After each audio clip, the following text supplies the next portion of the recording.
mga pangarap, san man umabot tayo. Pati ko rin ang mga tagapagpakinig ng programang Buhay OFW ngayon sa DWDD 1134 Armed Forces Radio. Mabuhay kayo, mga OFW, mga bayani ng Pilipinas.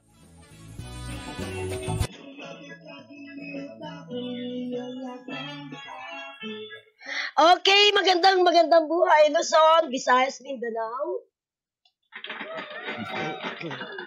Narito naman po tayo sa programang Buhay OFW ngayon, Siyensya, Teknolohiya at iba pa. Ito po ang inyong lingkod, Terry Alpa. Ayan, usungan niya. Lalo po sa aming mga broadcaster, lang ginawa ko ni magsalita. Yan po yung aming problem, yung aming mga throat. Excuse me po. Yan, parang si Mike Enriquez. Okay, rest in peace, sir. Okay, ayan po. At tayo po ngayon ay nasa programang Buhay OFW ngayon, Siyensya, Teknolohiya at iba pa.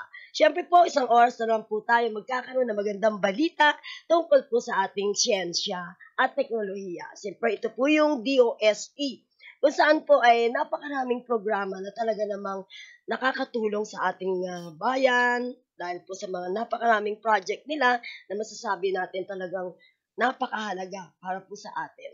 At ito nga po, magkakaroon po tayo ngayon ng guest, pero bago po lahat, batiin muna po natin ang ating mga OFW sa apat na sulok na mundo, ang bantay at kasangga ng OFW International, ang ating pong founder, Albert Wanson. Ayan po. At siyempre ang ating po mga chapter sa apat na sulok ng mundo. Napakarami po nila.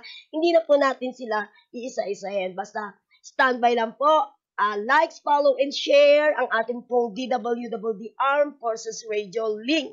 Kung saan po ay mapapakinggan niyo po kami sa DWWD 1134 kHz ng AM radio.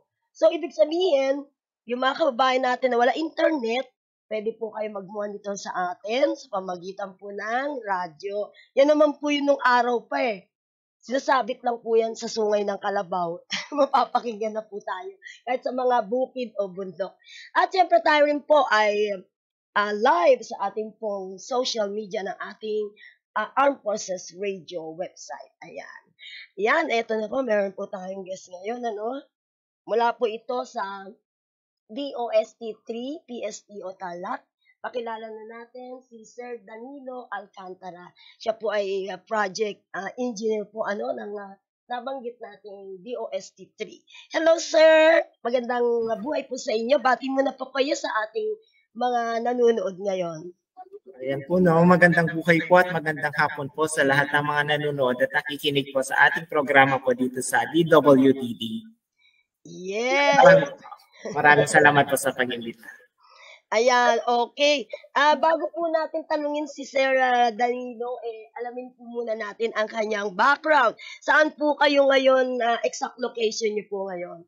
Ayan. Ma'am, nandito po ako ngayon sa office po namin inside Tarlac State University, dito po sa Tarlac City, Tarlac. Ayun. So, matagal ka na bang nasa DOST 3? Magto 2 years na po, ma'am. Ayun. Okay. So, tanungin natin si Sir Danilo. Bali, isang maikling background lang po ng community empowerment through science and technology dyan po sa lugar nyo sa San Clemente, Tarlac. Yes po. So, yun po na ipakilala ko po muna yung programa po namin, yung CES or yung Community Empowerment through Science and Technology program ng Department of Science and Technology. So, yung CES program po, ito po ay isang national program po ng DOST kung saan ang mga priority po namin na sector na tinutulungan ay kabilang po sa mga indigenous people, farmers group, women's organization, yun po, para po makatulong po tayo sa national poverty alleviation dito sa ating bansa. So, ang ganda pala niyan kasi pag sinabi mga indigenous people, kasama po dyan yung mga Itay, yung mga Aita, di ba? Sila yun. Yes. Oo, tsaka yung mga naninirahan sa kabundukan ng mga kabayan natin. Okay. So, itong nabanggit mo na ito na na inyo pong ginagawa, paano po ito nakakatulong doon po sa nabanggit mong mga indigenous people? Ito po ma'am, yung CES program po natin, lubos na nakakatulong po ito sa ating mga IPs o yung ating mga indigenous people, lalo-lalo na po sa kanilang livelihood. Dahil po sa karamihan po sa ating mga IPs ay nakatira po sa kabundukan, napakarami po nilang pwesto para pagtaniman ng mga halamang ugat, mga gulay po, ganoon, or prutas. Katulad na lamang po ng luya, na pwede po nilang magamit sa kanilang livelihood. Na yun nga po, pumasok ang CES program, kung saan itong mga luya po nila ito ay pre-process po namin, ginawa po namin itong turmeric powder at ginger powder, pinowderize po namin sila para mas mapataas po yung value nitong kanilang mga produkto. So, ayan tingnan nyo, napakaraming benepisyo ng luya. So, ayan nandun po tayo kasi sabi nyo nga, consists of 19 projects under the CES. Yan po yung sasabi namin dito sa NT na Economic Development and Livelihood Opportunities. At una nga nabanggit mo sa health and nutrition, nabibilang ang luya, correct? Yung sa luya, ma'am, nabibilang po siya sa livelihood. Okay. Kasi 19 yan isa-isahin mo ba yan? Siguro tuloy-tuloy mo na isa-isahin ko ano-ano yan. Sige, go ahead. Sige. Bali yung CES po, meron po kami 5 entry points. Unang-una nga po dyan yung ating livelihood opportunities. Pangalawa po yung ating health and nutrition. Pangatlo, education and human resources. Pang-apat, pang-apat yung environmental protection and conservation. At yung pang-5 po ay yung disaster risk reduction and management and climate change adaptation. So yun po, nabibilang po yung ating programa sa luya, yung pag-value add natin sa livelihood nila. Ganun. So isa lamang po yun sa mga projects po natin na nakapailalim sa livelihood entry point. Pangalawang entry point naman po natin yung health and nutrition, kung saan dito po meron po tayong mga projects tulad po ng 120-day complementary food feeding program po para po sa ating mga undernourished children. At nagkaroon din po tayo dito ng mga awareness seminar for mothers po natin at for proper hygiene po sa ating mga community. Sa usaping edukasyon naman po, ay nakapagbigay po tayo ng teknolohiya sa 2 schools sa San Clemente, yung Duweg Resettlement Elementary School at yung Duweg High School. Ang teknolohiya pong ito ay tinatawag po nating multimedia teaching aids, na kung saan itong teaching aids po na ito ay pwede pong magamit ng ating mga teachers sa kanilang pagtuturo. Mas mapapadali po ang kanilang pagtuturo dahil po sa teaching aids, nandun na po lahat, readily available na po. Parang magtuturo na lang po sila, pati po mga quizzes, ayun, nandun na po mga activities, mga simulations po ng ating mga experiments, nandun po lahat sa teaching aids. At sa environmental protection and conservation naman po, nagkaroon po tayo ng training sa WACS, or yung waste analysis and characterization study. At nagkaroon din po tayo para po sa ating mga IPs yung awareness seminar on biodiversity para po mas ma-appreciate po nila yung kanilang kalikasan na kung saan doon po halos sila kumukuha ng kanilang pangkabuhayan. Ang huling entry point naman po natin ay yung disaster risk reduction management. At napakaswerte din po ng ating mga IPs dahil nakatira nga po sila sa bundok, napakadelikado po minsan, lalo na po kapag maulan. Kaya nagkaroon po tayo ng training on basic first aid at disaster preparedness po. Ayun, 19 na ba yun? Baka may nakalimutan ka. Ang dami nun. Yes, go ahead, yes. Add ko lang po, pala sa livelihood, hindi lang po tayo nagpa-training sa paggawa ng mga powderized luya. Nagkaroon din po tayo ng mga seminar sa community-based entrepreneurship, product costing, ganun po, basic business operations para po ma-guide din po natin yung ating mga IPs sa pagdating sa business. Ayun, okay. Ito nabanggit kasi, ano bang mga government agencies ang nakasupport sa inyo? Ngayon, ma'am, yung local government units po ng San Clemente, fully supported po ang ating programa. Sa katunayan nga po, nagpagawa po sila ng processing facility mismo sa Duweg, kung saan doon po i-house yung mga equipment po or technology na binigay po namin sa Sitio Duweg.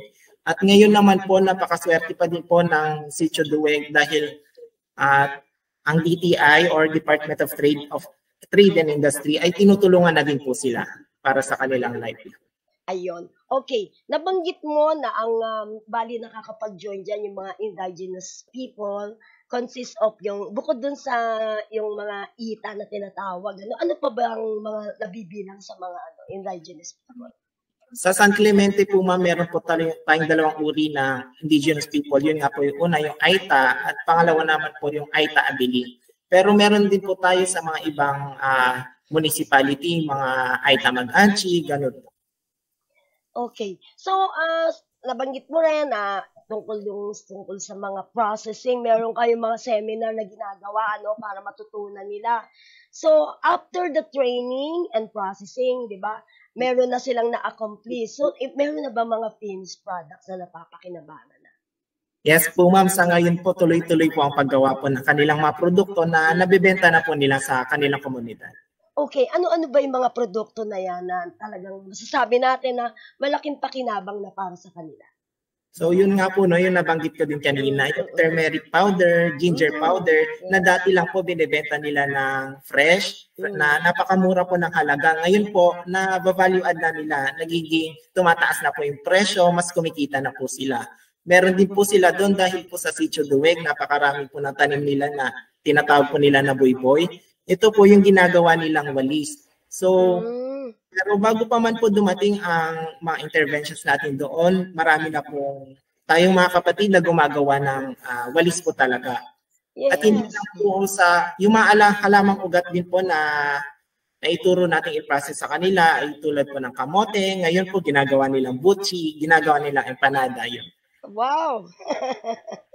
Ang galing naman talaga ng DOST, Isipin mo, yung mga taong ito talagang sabi natin napakalayo sa kabiasnan kaya sobrang hirap talaga ng buhay nila. Pero ngayon dahil sa nandyan ng DOST ay meron na sila po mga pinagkakakitaan. So meron ba silang pinagbabaksakan ng kanilang mga produkto?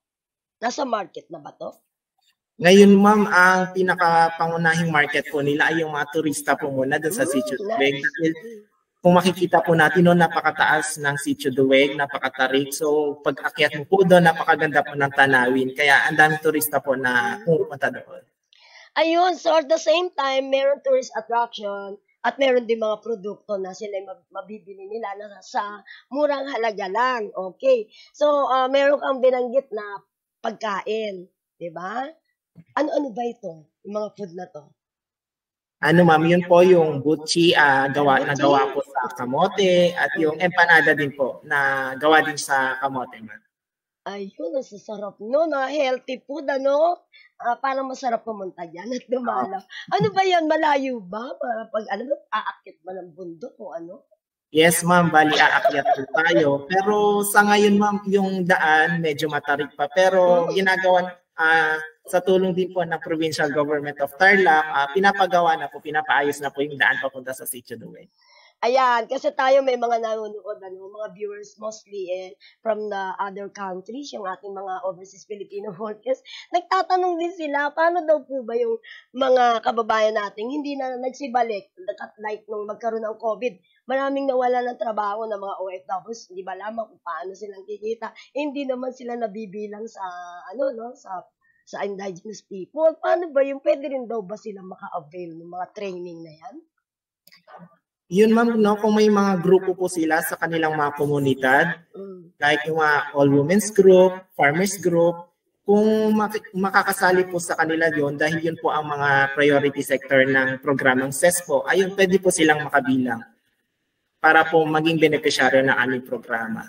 Pero kung sa mga OFW lang po, meron din po programa ang DOST na tinatawag po namin iForward PH. Yes. Marami na natulungan yan. Opo. Yes, okay. Meron din po tayo kasi nabanggit mo kabundukan ng Tarlac. So, ibig sabihin, hindi nawawala dyan yung ating mga kababayan na nagbabalik loob na. Di ba? Alam mo yon, yung mga galing sila sa kabundukan, mga dating nagre-rebelde pero nagbalik loob na sila. Sila ba'y pwede rin maka-avail niyan? Yes po. Open naman po sa lahat ng ating program. Ayun, ang ganda, Kumusta naman ang ating peace and order situation dyan sa inyong lugar? Sa ating mga kasundalo, nakikita nyo ba sila? Opo. Sa experience naman po namin, ma'am, maayos naman po sa Sitio Duweg dahil may nakabantay naman po ang ating mga kasundaluhan sa sitio. Ayan. Alam niyo, pag andyan na ating mga sundalo, panatag tayo, di ba? Pag nakita natin sila, saluduhan natin sila. Yan, at palakpakan po. Oh. Okay, ayan, ako ba'y mayroong hindi na itanong sa'yo? Go ahead. Baka may gusto ka idagdag. Sige. Yun lang po, no, bali, add ko lang yung pagkapanalo din ng Sitio Duweg dun sa Bestest Community po. Kung saan tinanghal po silang first runner-up. Ito pong Bestest Community ay ginaganap po para po maipakita yung kontribusyon ng ating mga benepisyaryo sa pag-implement po ng programang SES. Ayun, ayan, thank you so much. At bago ka magpaalam, hingan kita ng mensahe para sa ating mga OFW. Sila po yung mga modernong bayani at syempre ang ating mga sundalo naman ang tunay na bayani. Pareho mo silang bigay yung iyong inspirational message. Go ahead. So, yan po na sa ating po mga modernong bayani sa panahong ito, sa ating mga OFW po. Maraming salamat po dahil sa inyong pagsisikap para po sa inyong pamilya or para sa ating bayan. Hindi nyo po ininda yung layo or kung nasaan man po kayo, tiniis nyo po yon para po mas mapaganda ang inyong kabuhayan o ang inyong bayan po. At sa ating mga sundalo po, maraming salamat po sa pagprotekta sa ating bayan. Lagi. Yes. Ayan, maraming salamat Sir Danilo Alcantara ng DOST3 ng PSTO Tarlac. Congratulations po sa inyo. Napakasipag niyo po yan. At ang masasabi natin, kapaki-pakinabang ang mga proyekto niyo sa ngayon. Dahil kailangan natin ng makabayan natin na nasa kabundukan yung inyo pong mga ginagawa ngayon. Palakpakan natin ang DOST3 Tarlac. Mabuhay po kayo. Sana po hindi po yung una at huli niyong pag-guest dito. Update niyo ako sa mga nagiging kaganapan dyan sa inyong lugar. Maraming salamat, Sir Danilo, and God bless po sa inyo.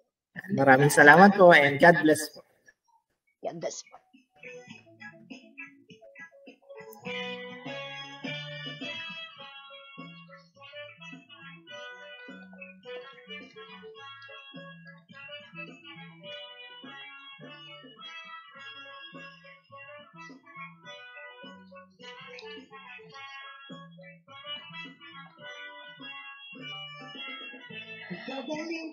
Okay, napakinggan niyo po si Sir Danilo Alcantara.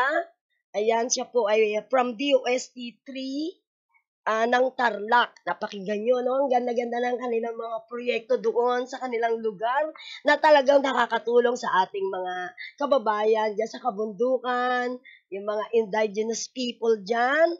At sabi nga niya, hindi lang yan, pati mga nagbabalik loob nating mga kababayan, nandyan din po, natutulungan. At ang pasasalamat natin sa ating mga sundalo na talagang minemaintain nila yung katahimikan at kapayapaan dyan sa lugar. Thank you so much, DOST3 Tarlac. Mabuhay po kayo. Palakpakan po na.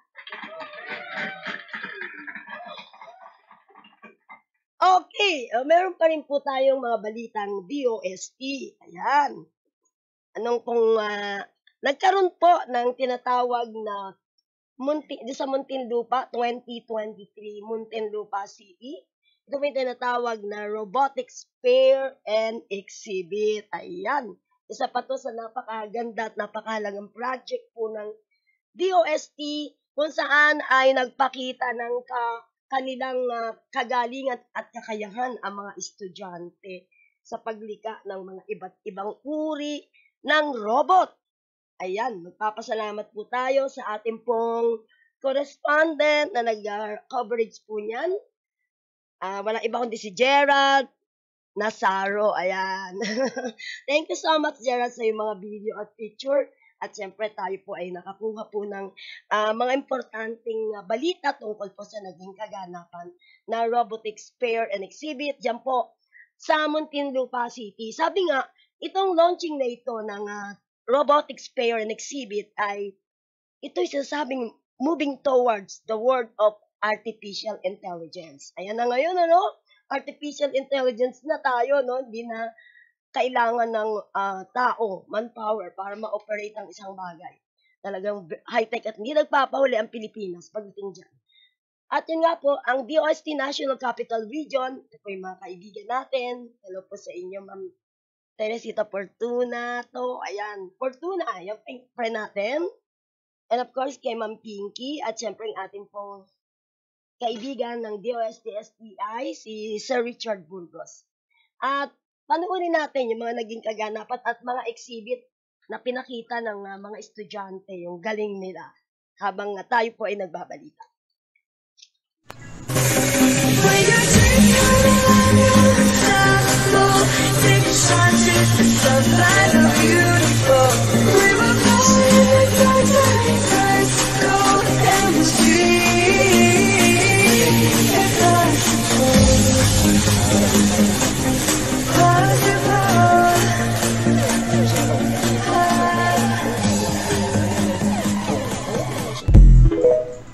Tayo, maridisorient tayo pag wala tayong mga technology aids or assistants. This fair actually tries to promote the consciousness of how machines and humans can interact. Okay? Pero kailangan nating i-introduce ang ating mga panauhin sa mga ganito. To my right is the councilor from the 1st District of City of Muntinlupa. Siya po ay isang educator. He holds a degree in Business Administration from the Asia Pacific College. And he passed the board licensure examination for professional teachers in March last year. So he is currently finishing his Master of Arts and Education major in Guidance Counseling at the Panganasan ng Lungsod ng Muntinlupa. Let's welcome Councilor Jenny Ramirez President. Did I pronounce it correctly?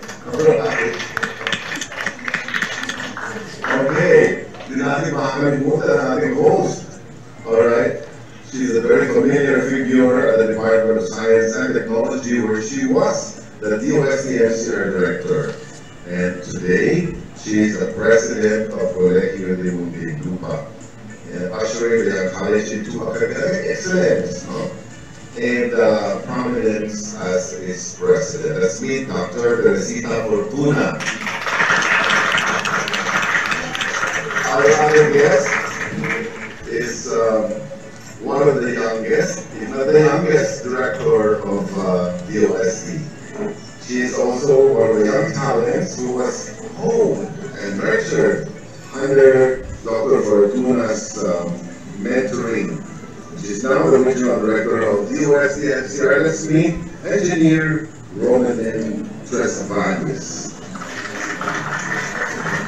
From the academe, we have the Chief of the Curriculum Implementation Division of the Schools Division Office of Muntinlupa City Department of Education, Dr. Madeleine Ann Diaz. We also have with us the Applied Sciences Chair of the De La Salle, Santiago Sobel. Prior to his position, our guest served as Vice Principal, and was also for several years the Grade School Science Coordinator and Institutional Robotics Coordinator for De La Salle Sobel. Let's welcome Dr. Genevieve Arizala Pilar. We also have with us Mr. Rafael Rilosa, Senior Vice President of De La Salle Sobel. Na robotics at saka ng artificial intelligence, right? Na may kinalaman sa ating mga buhay-buhay. Sino sa inyo ang nawala ng cellphone? Alam niyo ba ang mangyayari sa inyo pag nawalan kayo ng cellphone? Anong mangyayari? Parang ang daming mahirap gawin, ano? Pag wala kang cellphone. Okay? Kasi kagabi, nawala ang aking cellphone. But I am here now, and I think I can function okay, even without the cell phone. You know why? Because all my other data are on and they have other ways to access them. Right? In fact, sa kasalukuyan, pinapahanap yung cellphone. Kasi may paraan pala para hanapin siya. Yeah. So, I'm actually trying to catch up a flight to Dumaguete also this afternoon, but all of that is already prearranged.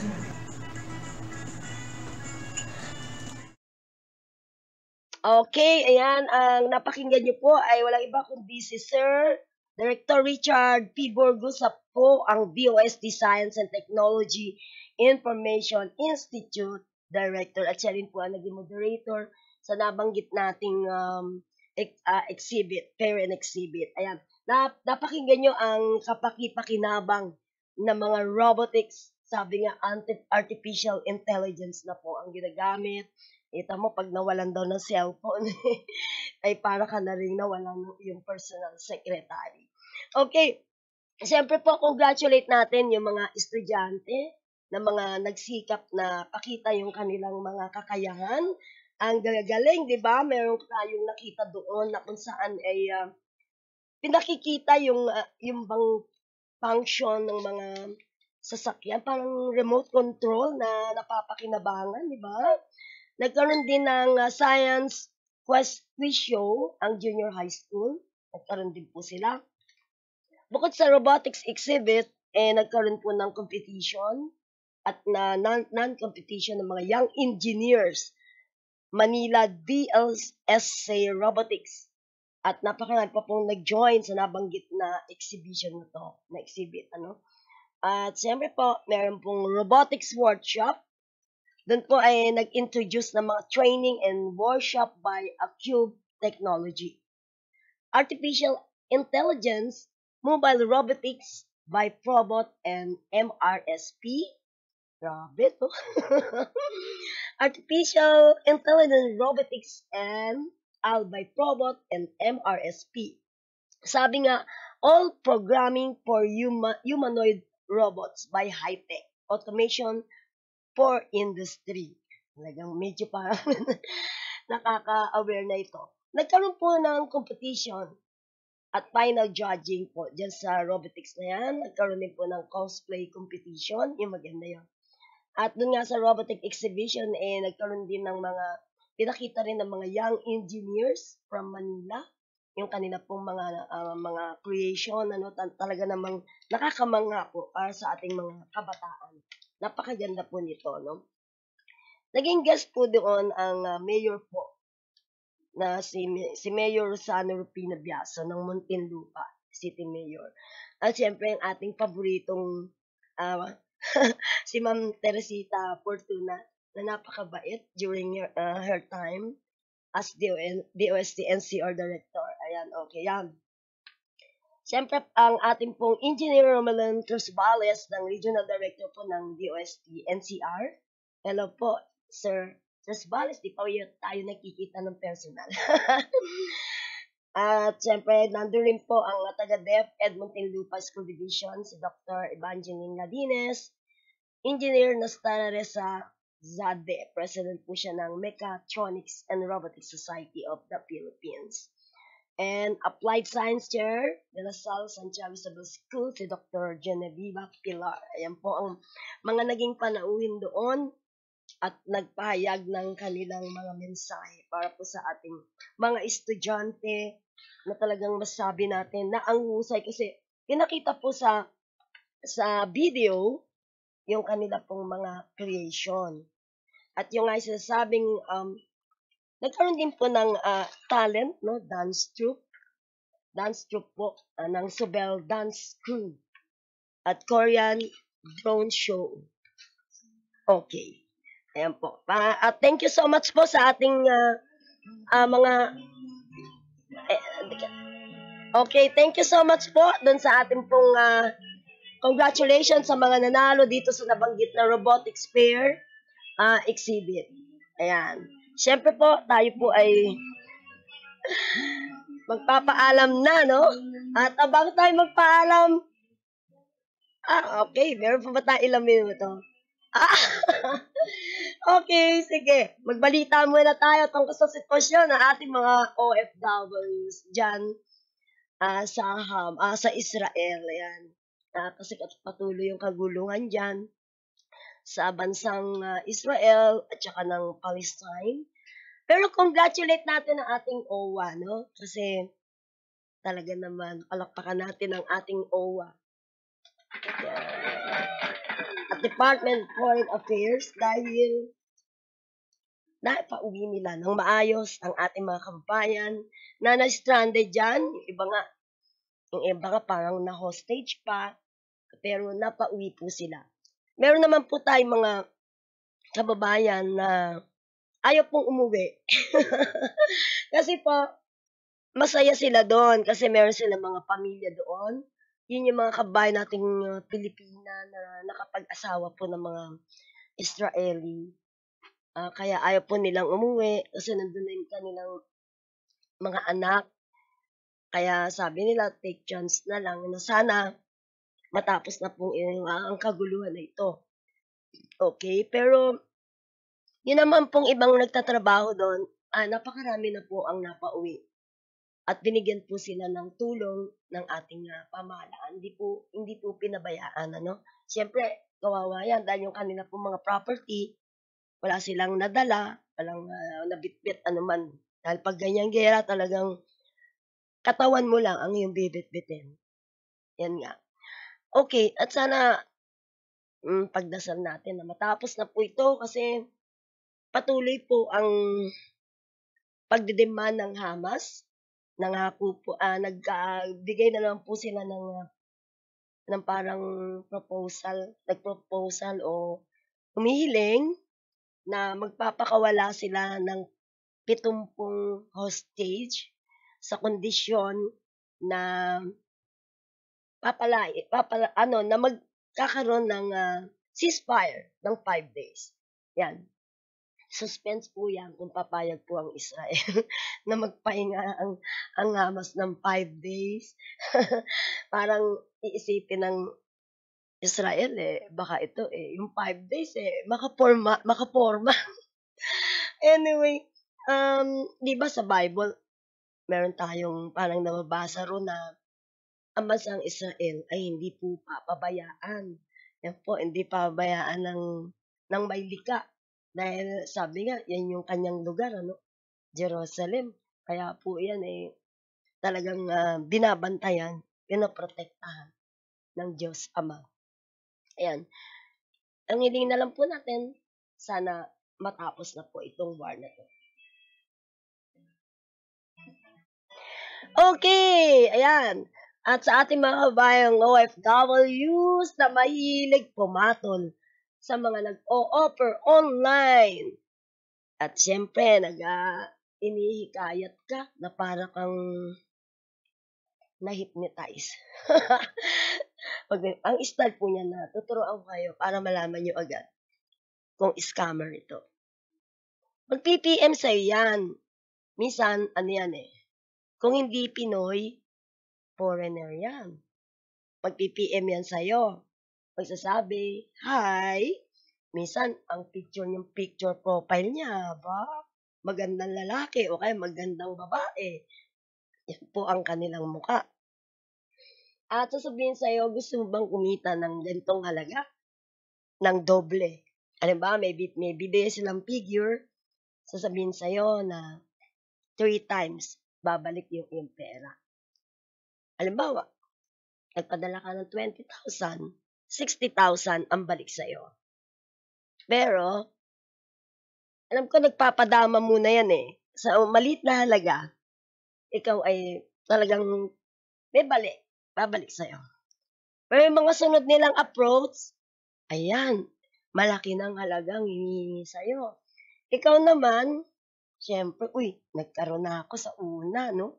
Yung perang ininvest ko ay times 3 bumalik. Pero itong pangalawang ina-approach niya, mukhang yung 20,000, naging 50,000 or naging 100,000.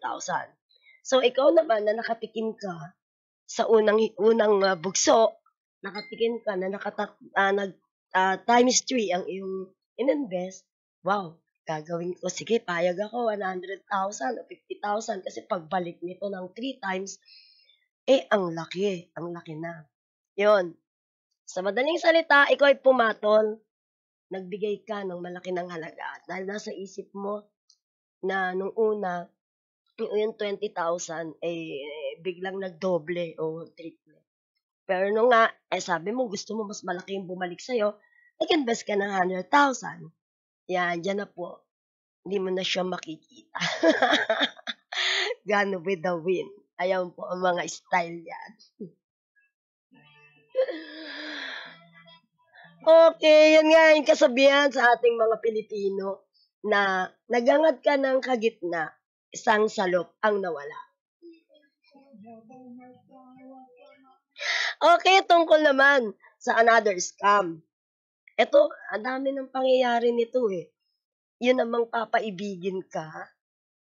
Nangyari sa ating mga kababaihan ng mga OFW na ime-message ka na ang gwapo, foreigner, at buladas, mabulero, gusto ka maging friend because you are pretty, you are beautiful, and I want you to be my friend.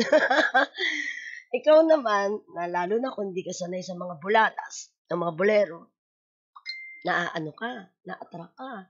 Kasi yung mga pinagsasabi sa'yo, sweet. At ang picture niya, wow, attractive. Mag-request ka ng video para makita mo kung sino siya. Pero meron na rin palang mga high-tech na ginagamit na magpapakita sa'yo sa video, pero ang gwapo-gwapo ng kausap mo sa video. Yung pala na ano lang din yung mukha, may ginagawa sila dun. Kaya akala mo, yung ka-video mo ay tunay na siya yun. Yan, magbobola na yan, magbobola na yan. Maya-maya yan, imbes na, alam natin, ibang Pinay gawain eh. Sila yung nangihingi ng pera. Yun yung sumasabing, pwede mo ba akong tulungan, ganyan-ganyan, kasi kailangan lang ng ganito, may sakit si ganyan, sige.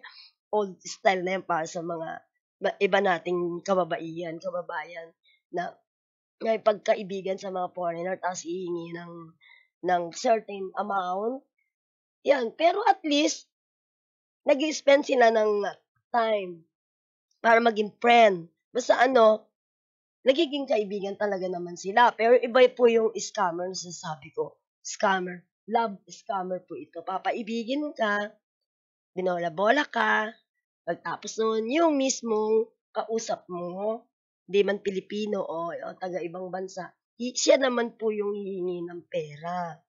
Yan. Marami po tayong mga kababayan na na-scam na po na ganyan kasi lalo na po yung masabi natin mga medyo may edad ng babae na medyo nalulungkot, naghahanap ng kausap, naghahanap ng mga kaibigan, yan.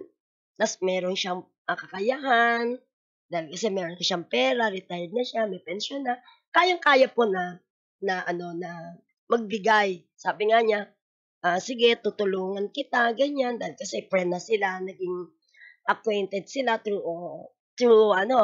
online lang, yan. Yan man po yung mga sinasabing after that, nawawala na. Diba? Ayan po yung dapat nag-iingat po tayong mga kababaihan. Ganon din po sa kalalakihan, meron din po niyan.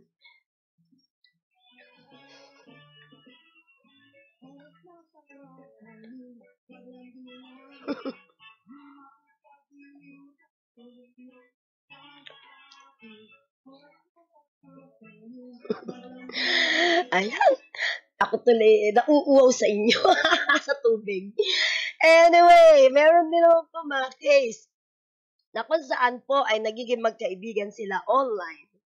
Yan, mga cyber relationship, mga LDR, long distance relationship na tinatawag. Yun naman po yung nagkakamabutihan sila online. Yung isa nasa malayo, LDR nga, long distance relationship. Tapos, pag-uwi po nung isa, nangyari po yan yung kababayan natin, balik siya yung balikbayan dito Yung kanyang kausap is Pilipino dito. Yung bang may plano sila na pag nagkita, magpapakasal, pero di pa sila nagkikita ng personal. Pero masaklap dito, nung magkita na sila, sinundo sa airport, Tapos, syempre, bago umuwi ng probinsya, nag-check-in muna sila. Yun ang pagkakamali po nung kababayan natin na babae. Nung nag-check-in sila, muna siya, banyo muna siya, CR siya. Syempre, galing sa biyahe, ganyan, gustong mapreskuhan. Pinagkatiwala niya yung gamit niya na iniwan niya doon sa room. Lahat ng mahalaga niyang gamit. Kaya habang siya ay nandun sa CR, paglabas niya po, wala na po ang lahat ng kanyang gamit. Kasama ang kanyang mga dokumento, passport, perang pinag-ipunan, lahat-lahat po tinangay ng kanyang sinasabing boyfriend, LDR relationship. Ang masaklap, nung ino-open niya na yung Facebook ng kanyang boyfriend, wala na po.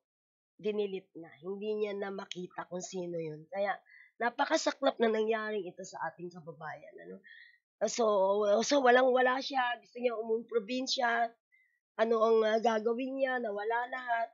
Mabuti na lang po, nakalapit po siya sa atin, sa OWA. At natulungan po siyang makauwi. Yun nga lang, masaklap.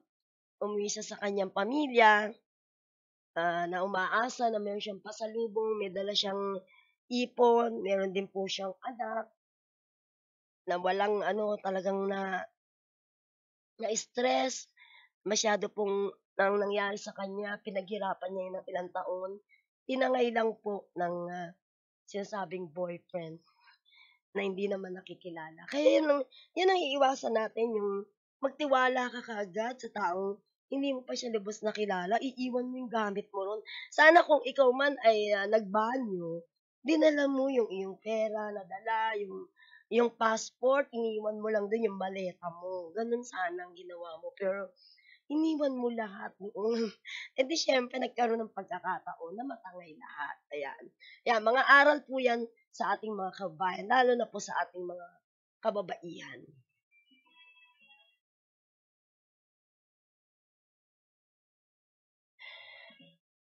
Okay, ayan naman po. Pero hindi lahat po ay masasabi natin na masama ang mga nagiging resulta. Kasi meron din po tayong mga kakilala na ating mga kababaihan na nasa LDR, nasa long distance relationship, ang sinerte. Kasi po, yung kanilang mga naging boyfriend na masabi foreigner o taga-ibang bansa, ay talagang pinuntahan sila sa Pilipinas. Pinuntahan sila sa probinsya, nagustuhan yung ating kultura, lalong-lalo na pagdating sa family, talagang ang Pilipino talaga, very, sa family, talagang yung relationship, sasabi natin talagang solid. Yun yung nakita nila sa mga Pilipino na hindi nila nakikita sa kanilang sariling kultura, tsaka yung kultura ng mga ibang lahi.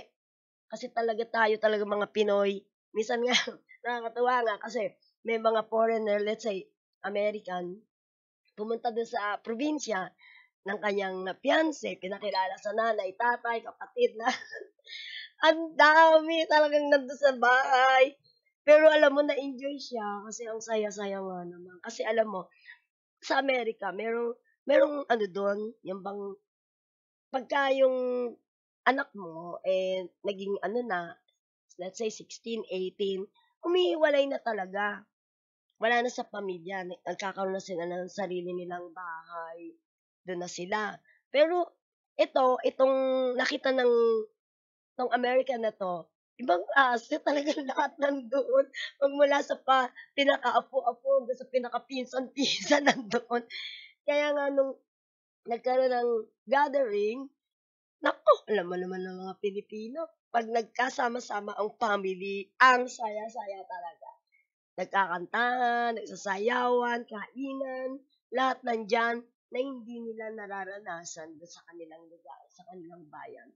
At alam niyo po, itong foreigner na to ay nag-decide na dito na lang tumira sa Pilipinas. Kasi ang gaan-gaan nga naman ng buhay. Bumili siya ng tricycle, ayun, pinapasyal niya yung kanyang, nagkaroon na sila ng anak, meron silang 2 anak, sa babae at sa lalaki, ang gaganda at kagwapo, syempre, lakas ng dugo nung foreigner eh. Talagang naano siya sa buhay ng Pilipino at saka nakita niya kung paano ang mga Pilipino, pag gumagawa ng bahay, mga construction, nakita niya mano-mano lang ang ginagawa. Sipin mo, samantalang sa kanila, panay high-tech ang gamit. Ayun, kaya natutunan niya rin na magmano-mano. Tumutulong din siya, nagpipiyon siya, nagpapala siya ng buhangin, mano-mano lahat yan, naghahalo ng simento, samantalang sa kanila, mixer ng gamit, at mga kung ano-ano para lang magaan yung trabaho. Pero iba, sabi nga, iba ang Pinoy pagdating dyan. So, palakpakan natin ang ating mga kababayan na naging masaya sa kanilang mga partner na taga-ibang bansa. Ayan.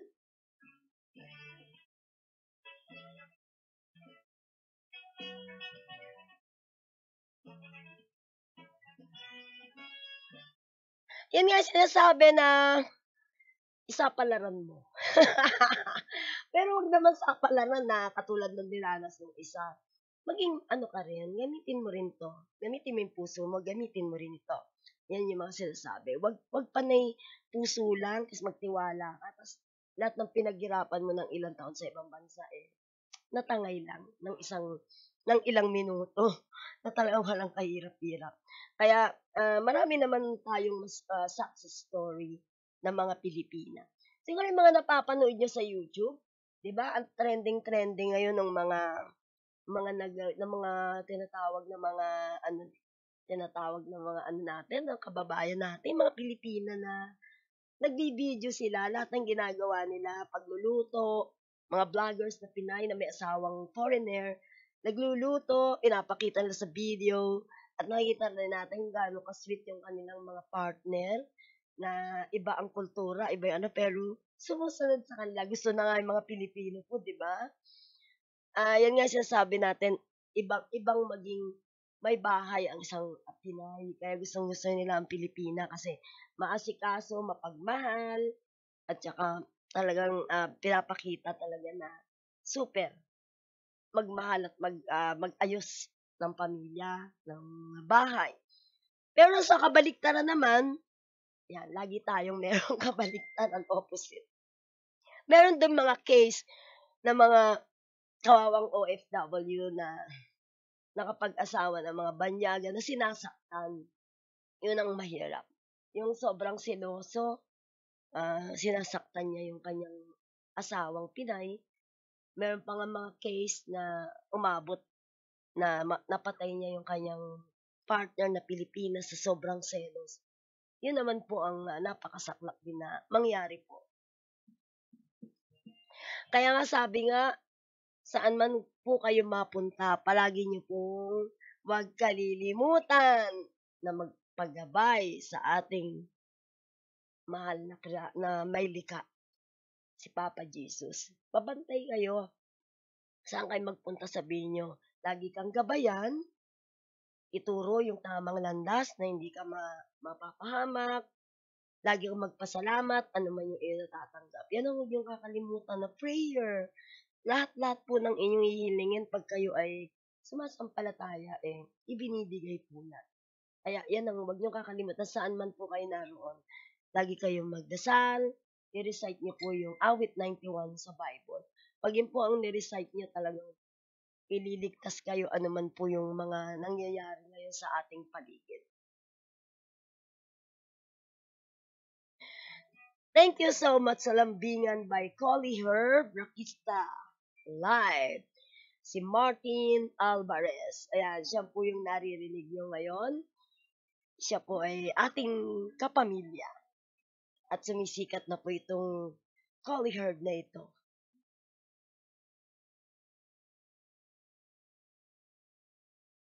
Okay, batiin natin ang ating mga bantay at kasangga na nasa ibang bansa, ang ating pong Qatar chapter. Hello po sa lahat ng opisyales ng Qatar chapter, si Sir Oliver and Sir Eliseo. Thank you so much po sa inyo, napakasipag niyo talaga. Hindi ko nga po kayo na i-guess nitong mga ilang kailangan maging guest ko po ulit kayo para maibalita niyo yung inyong mga event, mga project dyan sa Qatar. Talagang ito na po yung nasabi kong pinakamasipag po sa BTA. Pasensya na po sa iba kasi sila lang po yung nakikita ko talagang tuloy-tuloy yung mga ginagawang mga proyekto dyan sa Qatar. Siyempre si Engineer Jenny. Hello, Engineer. The pretty engineer of Qatar. At si Sir Engineer Jerry. Ang dami nating kaibigan dyan. At si Miss Vivian, ang treasurer po ng BK Qatar. Ang ating gwapong pamangkin na engineer din, civil engineer, si Engineer Nico Falconi. At syempre ang ating daughter na ngayon dinistino sa Saudi Arabia. 5 days siya doon, si X. Ingat ka dyan, X. Diyan Dubai, medyo may mga restriction. Pero alam ko naman, nandun ka lang naman sa event ng iyong mga boss. Yan, nagta-travel siya around the Middle East and the Gulf dahil po sa kanyang work. Ang kanyang boss mga international bosses, talagang all over the world. Lahat ng mga sasabing mga director, mga CEO, boss niya po yan.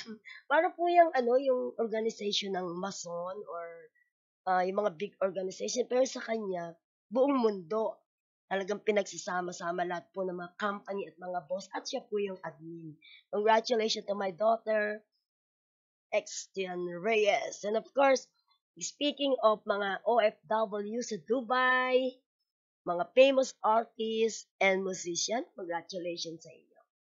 Okay, at syempre po, ayan, samantala na po tayo magpapaalam.